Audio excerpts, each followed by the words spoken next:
저기 사모님 진짜 양 많으신 것 같아요. 드시는 거.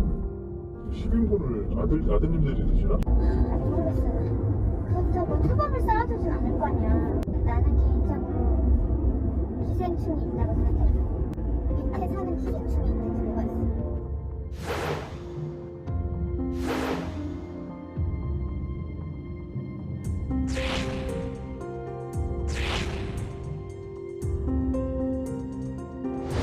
기본적으로 윗사람에 대한 충성심이 없다라고 내가 계속 얘기하잖아. 네. 우리가 출발하기 전에 그냥 앞으로 가버리잖아. 네. 그 대기성이 없어 보여. 알겠습니다. 내가 지금 이재명이랑 김혜경을 지금 모시는 마음이 돼 있는지. 네.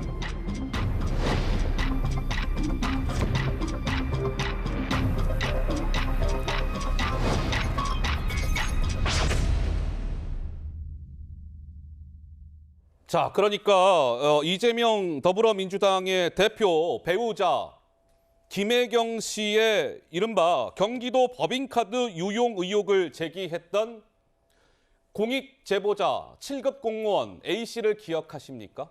이 A씨가 이번 이 법카 의혹의 핵심 인물인 배모 씨를 상대로 손해배상 청구 소송을 제기했다라는 뉴스가 전해졌습니다. 한번 보시죠. 자, 공익제보자 A씨가 손해배상 소송을 제기했습니다. 1억 원에 달하는 배모 씨한테 1억 원 물어내시오. 이렇게 손배소를 제기했는데 이 공익제보자 A씨가 이렇게 주장을 했습니다. 이 배모 씨가 김혜경을 수행하라고 지시하는 과정에서 내가 모멸적인 언행과 폭언을 당했습니다. 감정적인 학대를 받았어요. 배모 씨가 이용할 호텔 예약과 아침에 깨워달라고 지시하고요. 야, 이게 만약에 난 사실이라면 이건 좀 글쎄요. 당시 이재명 지사의 속옷 빨래를 시키는 등 부당한 업무도 지시했습니다. 이 배모 씨가요. 나 안 되겠어요. 그래서 1억 원의 손배소를 제기했다라는 뉴스가 전해졌습니다. 자, 법조인이신 장윤미 변호사께 질문 드릴까요? 저 1억 손배소의 의미는 어떻게 봐야 될까요? 좀 굉장히 많이 힘들어하고 있는 것 같아요, 공익제보자가요. 그렇습니다. 사실 배모 씨를 상대로 문제 제기를 하고 있는 건 손해배상을 청구하는 거 아니겠습니까? 불법행위가 있었다는 겁니다. 여기서의 불법행위는 직장 내 괴롭힘 내지는 갑질을 본인이 당했다라는 건데 아마 이 공익제보자 A씨 같은 경우에는 언론에 제보할 때도 상당히 많은 녹취록을 구체적으로 확보를 하고 있었기 때문에 본인의 피해와 관련한 어떤 증거 자료들도 갖고 있지 않을까라고 짐작되는 부분이 있고요. 보통은 이렇게 어떤 업무상 상하 관계에 문제 제기를 할 때는 노동청에 진정을 넣어서 좀 제기하는 게 수순이기도 합니다. 왜냐하면 민사 손해배상에서는 기본적으로 원고, 그러니까 문제 제기를 한 당사자가 모든 걸 입증해야 되는 좀 부담을 안게 되거든요. 그런데 자료를 얼마나 갖고 있는지, 그리고 그 주장의 일관성, 구체성을 재판부가 어떻게 받아들이는지에 따라서 손해배상 액수가 책정될 것 같습니다. 좀 전 그래픽 다시 한번 보죠. 아니, 이 공익제보자가 물론 이제 이 공익제보자의 주장이긴 합니다만 그 당시 이 공익제보자는 7급 공무원이었고 배모 씨는 5급 공무원이었단 말이에요. 근데 배모 씨가 이 7급 공무원한테 공익제보자한테 나 저기 호텔 어디 갈 거니까 좀 예약하세요. 아침에 나 몇 시에 일어나야 되니까 모닝콜 해주세요. 지사님 속옷 좀 깨끗하게 빨아 놓으세요. 부당한 업무를 지시했다. 5급 배모 씨가 7급 공익제보자 그 당시 공무원한테 글쎄 여기 우리 복경 위원장께서는 또 단체장도 해보셨는데 저게 있을 수 있는 일일까요? 어떻습니까?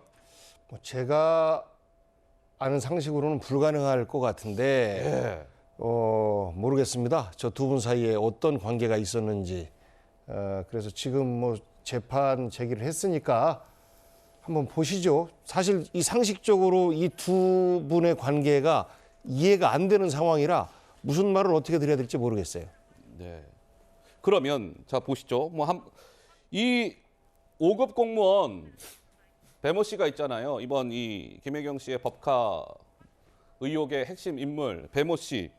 배모 씨 관련된 일단 영상이 하나 준비되어 있습니다. 먼저 보시고 말씀을 조금 더 이어가 보도록 하겠습니다. 안심이 열등하게 안 되면 안심하고 등심하고 섞어서 해달라고 그러고 12만 원 넘는다고 하면 그래도 시켜요? 12만 원치 잘라달라고 그러고 사모님이 돈을 얼마나 자기를 무시한다 생각하겠어요? 기본적으로 마음을 잘 생각을 해봐요. 내가 지금 이재명이랑 김혜경을 지금 모시는 마음이 돼 있는지. 네, 그런데 지금 이 이제 7급 공무원 같은 경우는 바로 좀 주세요. 그래픽 좀 보면서 얘기를 나누는 게 좋을 것 같습니다. 자, 공익제보자 A씨가 이렇게 또 얘기를 합니다. 내가 정신과 치료를 받고 있습니다. 현재까지 트라우마에 시달리고 있어요. 정상적 사회생활이 불가능합니다. 하면서 1억 원 상당의 손해배상 청구 소송을 제기했다라는 뉴스입니다. 글쎄요, 김종영 위원장님, 이게 저번 7급 공익제보자가 글쎄요, 뭐라 그래야 될까요? 참다 못해 뭔가 어려움을 호소하면서 손배소를 청구했다. 뭐 이렇게 봐야 될까요? 어떻습니까? 뭐 당연히 그렇겠지만 저는 저 그림을 그냥 배모 씨하고 그 7급 그 부하였던 A 씨와의 관계로만 바라보면 안 된다고 생각을 합니다. 그럼 어떻게 봐야 될까요? 전체 그림을 봐야죠. 예. 전체 그림은 결국은 이 사건의 발단이 된 건 이재명 이재명 대표와 그 부인 김혜경 씨로부터 시작된 거 아니겠습니까? 그러니까 이재명 대표 같은 경우는 어떻게 보면 이제 그 본인이 가난한 소년공 출신이고 공장에서 팔을 다쳐서 팔이 굽었고 그러다가 이 나중에 성남시 변호사가 되고 성남시장이 되고 경기도지사가 되고 대선 후보가 되는 그런 어떻게 보면 신데렐라 같은 스토리의 주인공. 그래서 가장 가난하고 우리 사회적 약자들에 대해서 많은 것들을 이해하고 그들을 보듬어 줄 수 있는 그런 정책을 펼 수 있는 사람. 이렇게 이해돼 왔잖아요. 그렇게 포장돼 왔습니다. 그렇게 알려져 왔고 그렇게 주장돼 왔고 그런데 그 이후에 드러난 실체를 보면 뭐 이게 완전히 확정된 건 아닙니다만 자기 그 변호사 사무실에서 쓰던 회계 직원을 7급 공무원에서 5급 공무원으로 계속 갈 때마다 승진시키면서 데리고 다녔고 그리고 그 공무원 얘기하시는 걸 보세요. 우리가 그 사모님 차 앞으로 지나가면 얼마나 우리를 건방지게 보겠어. 내지는 야, 우리가 이재명, 김혜경을 어떻게 모시는지 우리 마음가짐이 어떻게 되는지를 바라봐야 돼. 뭐 왕조시대에 살고 있습니까? 우리가 지금? 그게 이재명 대표가 평소에 본인이 사회적 약자나 뭐 이런 사람들에 대해서 그들의 편이라고 얘기했던 것과는 실질적으로 자기 주변에 있는 사람들을 상대로 해서 벌어지는 일들은 그것과는 전혀 다른 일들이 벌어지고 있었던 거예요. 그래서 배 씨가 심지어는 나중에 이제 법카로 안심, 등심, 뭐 보거, 무슨 뭐 초밥, 안심, 등심 이런 것들을 뭐 계속 사다가 날랐다는 거 아닙니까? 그래서 굉장히 논란이 됐었잖아요. 저는 이 그림 자체가 나중에 뭐 정말로 속옷 빨래를 하게 해서 했는지 어떤지는 잘 모르겠습니다. 그렇지만 이 사태가 벌어진 것들을 단순히 배 씨와 그 공익제보자 A 씨 두 사람의 어떤 관계가 아니라 전체 그림을 봐야 되고 그 전체 그림을 보면 과연 이재명 대표는 약자, 사회적 서민 이런 분들의 편인가? 자기 주변의 사람들에게, 자기 주변의 약자들에게도 그렇게 관대하고 그렇게 관용적이었나? 아니면 말로만 그렇게 했던 것인가? 이런 것들에 대한 의문이 충분히 제기됩니다. 요즘은 공무원, 물론 모든 직업의 귀천은 없습니다. 그리고 공무원 되시려고 얼마나 많은 분들이 불철주야 막 어렵게 해서 공무원 되는 거 아니겠습니까? 근데 저 7급 공무원 저분이 배모 씨가 저 이재명 지사님 저거 속옷 좀 빠세요. 속옷 빨래하고 그러기 위해서 7급 공무원 되신 거 아니지 않았겠습니까? 그러니까 저분이 1억 손배소를 제기했다는 건데요. 자, 한번 다음 거 한번 보죠. 이 배모 씨가요. 여러 가지 지금 막 엮여 있습니다. 선거법 위반 혐의로 지금 허위사실 공표한 혐의로 재판을 받고 있고 법카 유용 의혹에서 배임 혐의로 해서 검찰의 수사를 받고 있습니다. 또 이분이 김혜경 씨도 같이 수사받고 있습니다. 저 법카 관련해서. 그리고 김혜경 씨의 수행비서 채용 의혹, 이 경찰이 지금 재수사하고 있는데 이거는 배모 씨랑 이재명 민주당 대표랑 김혜경 씨가 같이 지금 연루돼 있는 겁니다. 김연아 의원님, 그러니까 저 배모 씨 관련해서는 이재명 대표와 김혜경 씨가 뭐 뗄래야 뗄 수 없는 뭐 그런 관계 이렇게 얽혀 있는 거 아니겠습니까? 일단 도지사라는 권력을 통해서 자기가 친한 사람을 옆에다가 뭐 특별 채용을 해서 두고 그 사람과 관련해서 사실은 사적인 일을 시키는 모든 것들을 자기 권력을 활용해서 사유화했다는 것이 저는 좀 드러나고 있다고 생각이 되는데요.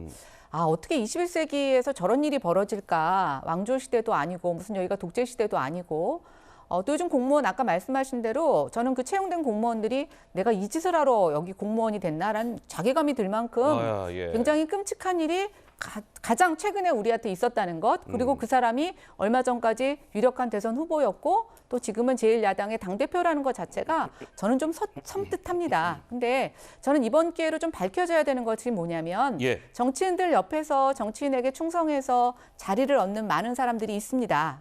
뭐 그런 것들도 이미 뭐 어떻게 보면 좀 필요한 부분들이기도 합니다만 저는 그거에도 정도는 있다고 생각이 됩니다. 이렇게 정말 가면을 쓰고 자기가 갖고 있는 권력을 사유화해서 그것을 누리고 그것을 만약에 정말 이렇게 남용했다면 저는 이번에 이 사건 조사를 통해서 네. 다음부터는 이런 일들이 반복되지 않도록 하는 중요한 계기점이 됐으면 좋겠습니다.